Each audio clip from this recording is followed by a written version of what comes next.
नमस्कार दोस्तों। यदि आप अपने जीवन में चाहे शारीरिक समस्या हो, चाहे मानसिक समस्या हो, चाहे आध्यात्मिक समस्या हो, दोस्तों यदि आप किसी भी ट्रैप में यदि फंसे हैं दोस्तों, तो आज का ये जो श्रीमद् भगवद गीता के दूसरे अध्याय सांख्य योग का 63वां श्लोक आपके लिए बहुत उपयोगी होगा दोस्तों। तो दोस्तों आप इस श्लोक के इंटरप्रिटेशन के अंत तक बने रहिए दोस्तों, तभी आपको ये समझ आएगा। तो दोस्तों भगवान श्री कृष्ण का जो सरोकार जो है वो मनुष्य के दुख से है, क्योंकि मनुष्य का जन्म ही दुख है कहना चाहिए। भगवान बुद्ध जैसे कहते हैं कि जो 4 आर्य सत्य में पहला उनका आर्य सत्य होता है कि जन्म ही दुख है।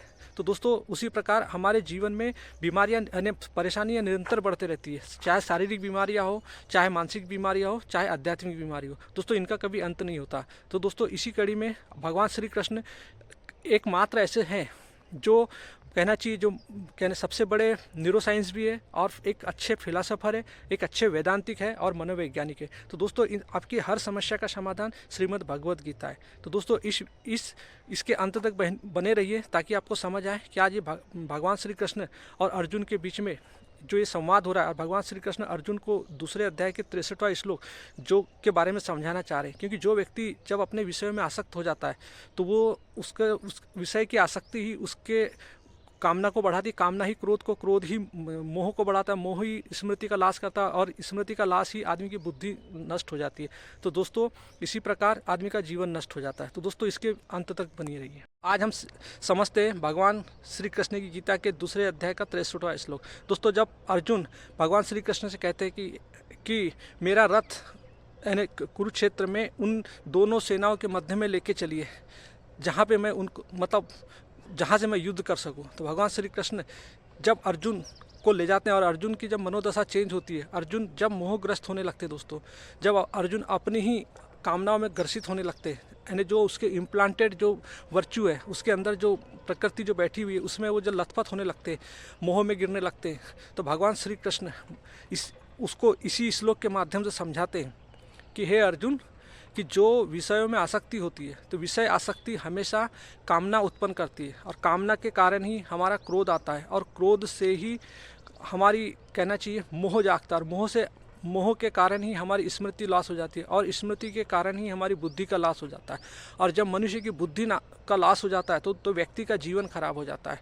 तो दोस्तों ये श्लोक हमें बताता है कि हम मनुष्य के अंदर जो हम कैसे अपनी इन्हीं काम, क्रोध, लोभ, मोह, मद, मात्सर इनके ट्रैप में कितना जकड़ा हुआ है। यदि हम अपनी इन वासनाओं में रहे तो हम कितना भी ज्ञानी पुरुष क्यों ना हो, कितना भी बड़ा योद्धा क्यों ना हो दोस्तों, वो अपने युद्ध में हार जाता है। तो भगवान श्री कृष्ण अर्जुन को वही समझाते हैं कि तुम फंसे हुए हो, तुम्हारी जो आसक्ति है वो अपने परिवारजनों के मोह में फंसी हुई है और उसी के कारण तुम्हारी बुद्धि का लोप होते जा रहा है। उसी के कारण भगवान श्री कृष्ण समझाने कि तुम्हारी बुद्धि का हरण होते जा रहा है, क्योंकि काम किसी विषय की आसक्ति जो होती है वही आपके कामना को बढ़ाती है और कामना ही आपके क्रोध को बढ़ाता है और क्रोध ही आपको आपकी कहना चाहिए मोह में हर लेता है और मोह ही आपकी स्मृति को हर लेती है और स्मृति ही आपकी बुद्धि को नाश कर देती है। तो दोस्तों हमारी जब स्मृति का लोप होने लगता है तो हमारी बुद्धि का भी हरण होने लगता है, बुद्धि हरण तो जीवन हरण। तो दोस्तों ये श्लोक, क्योंकि हम हमेशा इंद्रियों के ही गुलाम होते हैं दोस्तों, इसीलिए मैं कहता हूँ मनुष्य मतलब शरीर, समाज और संयोग का ही गुलाम है। क्योंकि ये सब जो प्रतिक्रिया होती है ये हमारी स्वतः मतलब इस इंद्रियों के द्वारा ही होती है। भगवान श्री कृष्ण तीसरे अध्याय के 27वें श्लोक में कहते हैं कि प्रकृति क्रिया मनानी गुणे कर्माणि सर्वस्व अहंकार विमूढ़ात्मा कर्ता अहमिते मन्यते, यानी और 28वें श्लोक में कहते हैं गुणा गुणेषु वर्तन्ते। तो गुण ही गुण पे वर्त रहे हैं दोस्तों, हम कुछ नहीं कर रहे।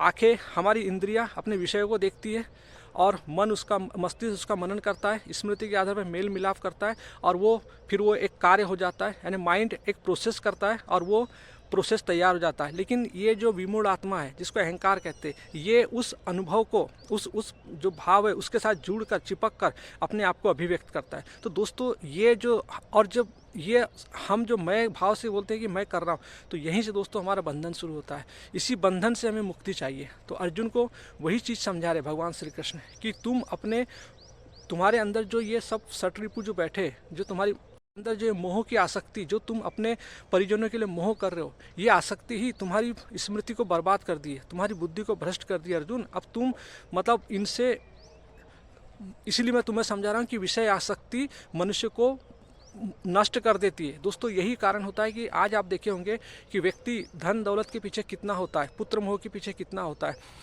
आज उसी के कारण देखिए कि कई व्यक्ति नशे के ट्रैप में आते हैं।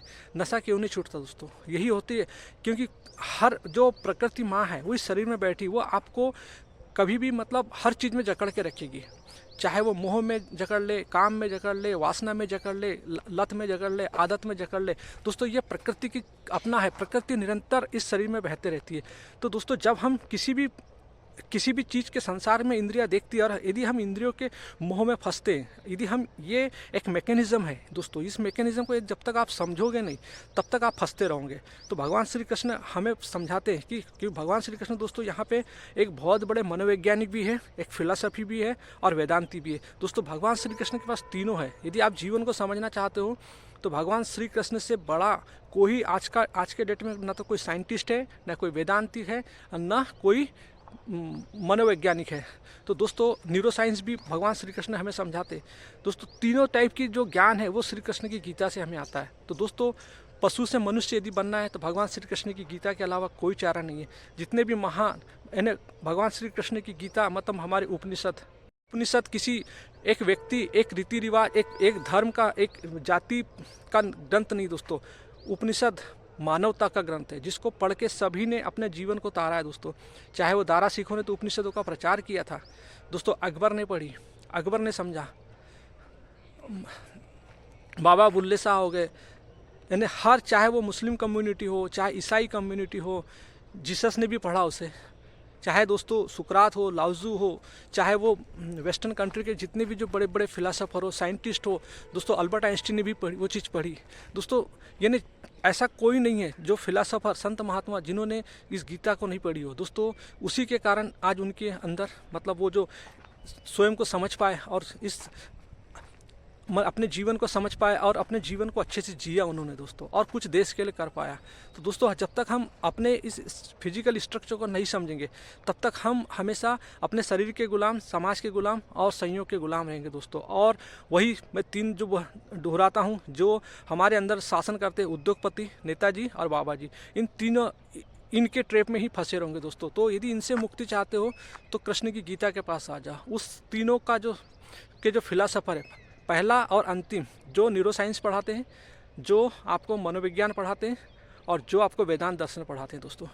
तो दोस्तों जो भी अगर आपको शारीरिक प्रॉब्लम, आपको किसी भी प्रकार की, चाहे आपके शारीरिक प्रॉब्लम है, BP, sugar, diabetes, cancer, thyroid, हर प्रकार की कोई भी बीमारी दोस्तों, नशा में फंसे हो तो उसका एक ही उपचार है, वो है भगवान कृष्ण की गीता। इसके अलावा दोस्तों क्योंकि ये मानवता की गीता है दोस्तों, ये मानव के जो शरीर बना है इसके एक एक नस के बारे में जानती है दोस्तों। सांख्य योग ज्ञान योग कहलाता है दोस्तों। भगवान कृष्ण की दूसरे अध्याय का जो सांख्य योग है, जो हम जिस श्लोक की बात कर रहे हैं दोस्तों, ये मनुष्य की प्रकृति के बारे में डिफाइन करता है। जो हमारा सांख्य दर्शन, भारत का अद्भुत दर्शन सांख्य योग ऋषि कपिल के द्वारा दिया गया दोस्तों, गीता के दूसरे अध्याय में सांख्य योगी भगवान कृष्ण उसी सांख्य योग को हमें समझा रहे हैं कि अर्जुन की जो हमारी बुद्धि, जब हमारे अंदर काम वासना लोथप्रोत होने लगती दोस्तों, तो हमारे अंदर हमारा क्रोध भी भड़कता है और क्रोध से ही हमारे अंदर मोह की आसक्ति बढ़ती है और मोह ही हमारी बुद्धि को पूरा भ्रष्ट कर देता है। और जब बुद्धि भ्रष्ट होती है दोस्तों तो हमारा जीवन भ्रष्ट होने लगता है। इसलिए आपने देखा होगा दोस्तों, आपने कितने भी कर्म कांड कर लो, रीति रिवाज से शादी प्रथा सब कुछ कर लेते हैं, उसके बावजूद भी दोस्तों आप देखेंगे कोर्ट में कितनी तलाकें हो रही है, कितने घर बेघर हो रहे हैं, लाखों करोड़ों रुपए खर्च करने के बाद तलाक हो रहा है दोस्तों। हर वास्तुशास्त्र और सब चीज़ तरीके से आप कर रहे हो दोस्तों, ये सब क्षणिक सुख है दोस्तों। कर्मकांड, वास्तुशास्त्र ये आपको सिर्फ कुछ थोड़े देर के लिए दिलासा देंगे, लेकिन वास्तविक ज्ञान जो है, आपके अस्तित्व की ज्ञान जो है, वो भगवान श्री कृष्ण की गीता है।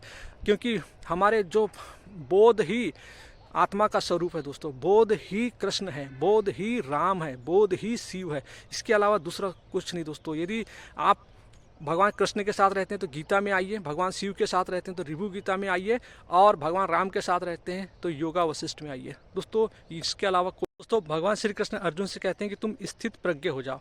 स्थित प्रज्ञ का मतलब होता है दोस्तों कि मतलब जो हमारा जो साक्षिक भाव होता है, यानी जब ये प्रकृति निरंतर बहते रहती है और जब भी अगर हम जिस किसी भी चीज़ से परेशान रहते हैं और उसी क्षण यदि कोई चीज़ उठती है तो दोस्तों उस जैसी वो चीज़ें हमारे मतलब कर्म में हमें दिखाई देती है तो निरंतर हम उसके साक्षी हो जाओ। तो दोस्तों जिस क्षण हम साक्षी हो जाते हैं। जैसे लाइव साक्षी, जैसे क्रिकेट मैच लाइव आता है और एक हाईलाइट आता है, मतलब तो हम यदि जैसे क्रिकेट मैच चलते रहता है और हम लाइव क्रिकेट देखते दोस्तों, वैसे ही हम यदि अपनी वृत्ति को देखें, इसके साक्षी हो जाए, तो वो वृत्तियाँ गिरने लगती है दोस्तों ऑटोमेटिक, क्योंकि हमने जिसको पकड़ के रखा था, क्योंकि हमने ही उस वृत्ति को पकड़ के रखा था, चाहे वो नशा हो, कोई ट्रेप हो, तो उस ट्रेप में वो वृत्ति गिरने लगती है। तो दोस्तों ये साक्षित भाव कहलाता है। तो यही साक्षित भाव को ही स्थित प्रज्ञ बोलते हैं दोस्तों, कि हम अपने उस कृष्ण तत्व में विलीन हो जाए, कृष्ण तत्व में रहे, तो जो वृत्ति आती रहती है वो ऑटोमेटिक स्वतः गिर जाती है। दोस्तों यही कारण है यदि कि हम स्थित प्रज्ञ, यही कहलाता है कि यदि हम अपने इंद्रियों को और सब चीज़ को संयम करके रखें, तो हम अपने मतलब इन कामनाओं से मुक्त हो सकते हैं और समझ के ही मुक्त हो सकते हैं दोस्तों। इसका निरंतर अभ्यास करना पड़ता है, बगैर अभ्यास के ये चीज़ संभव नहीं है दोस्तों। तो इसलिए भगवान श्री कृष्ण कहते हैं कि तुम्हारी जो कामना है, तुम उसकी कामनाओं को समझ जाओ। तुम्हारा समझना ही एक प्रकार से मतलब कहना चाहिए तुम्हारे दुखों का निवारण है दोस्तों। तो भगवान श्री कृष्ण की गीता आपको आपके दुखों से मुक्ति दिलाती है।